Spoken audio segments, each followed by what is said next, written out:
Good morning. আজকের সংবাদ শিলচর, শুক্রবার ৩ জানুয়ারি ২০২৫, ১৮ পৌষ ১৪৩১।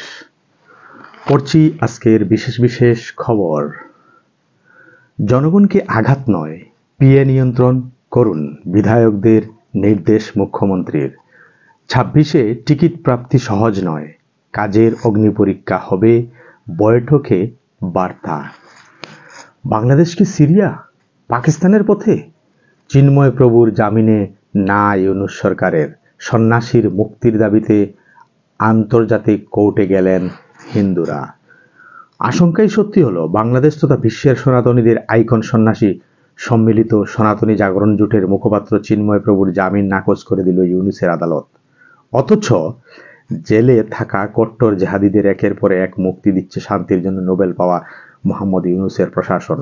যা নিয়ে এবার উঠে গেল প্রশ্ন। বৃহস্পতিবার চট্টগ্রাম আদালতে চিন্ময় প্রভুর স্বাস্থ্যের কথা তুলে ১১ জন সনাতনী আইনজীবীর আকুল আবেদন গ্রাহ্যই করলেন না বিচারক। এদিন বিচারক হিন্দু সন্ন্যাসীর বিরুদ্ধে রাষ্ট্রদ্রোহের মিথ্যা মামলায় জামিনের আর্জি বাতিল করে কার্যত বুঝিয়ে দিলেন বাংলাদেশ এখন সিরিয়া, পাকিস্তানের পথে।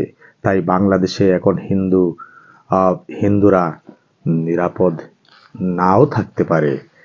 ঋণ নিয়ে ওভারব্রিজ, প্রেক্ষাগৃহ নির্মাণেই উন্নয়ন বুঝায় না, বললেন দেবব্রত। ১০,০০০ কোটি ঋণ নেওয়ায় ১৬ সালে বিধানসভায় তরুণ গগৈর সমালোচনা করেছিলেন হিমন্ত। এখন কথা বদলেছেন। রাজ্যের অর্থনীতি সুদৃঢ় হচ্ছে, জিডিপির পরিমাণ বৃদ্ধিতে ঋণ নেওয়ার ক্ষমতা বেড়েছে, পরিশোধও করতে পারছে সরকার, দাবি করেছেন মুখ্যমন্ত্রী। কিন্তু বিরোধী দল নেতা দেবব্রত সৈকের দাবি, ঋণ নিয়ে কয়েকটি ওভারব্রিজ, প্রেক্ষাগৃহ নির্মাণ করলে রাজ্যের উন্নয়ন বোঝায় না। এর মাধ্যমে জনগণের জীবন ধারণের মান কিভাবে উন্নত হবে? মহাকুম্ভে সন্ত্রাস রুখতে কঠোর যোগী, দোকানদার, রিক্সা, অটো চালকদের তথ্য সংগ্রহে জোর। আজ গুয়াহাটিতে ৩টি ট্রেনের ফ্ল্যাগ অফ করবেন রেলমন্ত্রী। ভাগবতের পাশে পাঞ্চজন্য। কিছুদিন আগে মহারাষ্ট্রের পুনেতে আয়োজিত একটি সভায় মন্দির মসজিদ বিতর্কে ইতি টানার পক্ষে যে সওয়াল করেছিলেন মোহন ভাগবত, তা সমর্থন করল সঙ্গের হিন্দি মুখপত্র পাঞ্চজন্য। বসুন্ধরা ৩.০ প্রতি অনাগ্রহ জনগণের। সময়সীমা বৃদ্ধি ১০ জানুয়ারি পর্যন্ত। অসম সরকার বসুন্ধরা ৩.০ আবেদনের সময়সীমা আগামী ১০ জানুয়ারি পর্যন্ত বাড়িয়ে দিয়েছে। এ সম্পর্কে রাজ্য সরকার জারি করেছে বিজ্ঞপ্তি।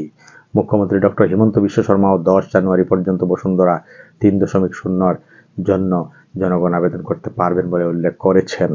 কাছাড় জেলা বিজেপির নয়া সভাপতি রূপম সাহা। স্ত্রী সচ্ছল হলেও সন্তানের ভরণ পোষণ দিতে হবে স্বামীকে।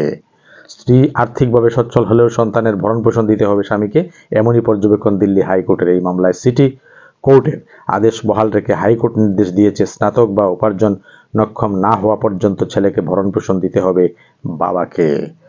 পর্যবেক্ষণ দিল্লি হাইকোর্টের। ধর্মীয় হিংসা বন্ধ হোক, মোদি ও মুর্মুকে ৪০০ চিঠি খ্রিস্টান নেতার। খ্রিস্টান সম্প্রদায়ের বিরুদ্ধে চলমান হিংসা বন্ধে দ্রুত পদক্ষেপ নেওয়ার আহ্বান জানিয়ে রাষ্ট্রপতি ও প্রধানমন্ত্রীর কাছে চিঠি দিলেন ৪০০-র বেশি খ্রিস্টান নেতা। ৩০টি চার্চও এতে সামিল হয়েছে। নীতিশের জন্য ইন্ডিয়া জোটের দরজা খোলা, লালুর মন্তব্যে বাড়ছে জল্পনা।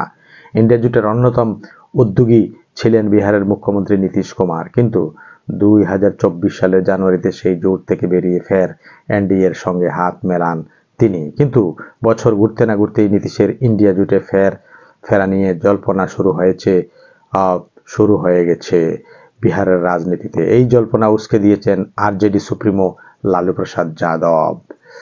আসলে বুধবার লালু প্রাক্তন জোট শরিক নেতা নীতিশ কুমারের উদ্দেশ্যে বলেছিলেন, আমাদের দরজা খোলা, তিনি নিজের দরজা খুললেই হবে। এরকম মন্তব্য করেছিলেন লালু প্রসাদ যাদব। পশ্চিমবঙ্গ এখন বাংলাদেশি জঙ্গি জেহাদির বড় কারখানা। অনুপ্রবেশকারীদের ঢুকাচ্ছে বিএসএফ, পুলিশ নীরব। বাংলার বুকে দাঁড়িয়ে জেহাদের সলতে পাকিয়েছে এবিটি প্রধান। সামনে এলো আশঙ্কার তথ্য। মমতার মন্তব্যের পাল্টা দিলেন গিরিরাজ সিংহ। প্রতিবেশী রাষ্ট্রে হিন্দু নির্যাতনের পরিস্থিতিতে উদ্বেগ বাড়ছে পশ্চিমবঙ্গে।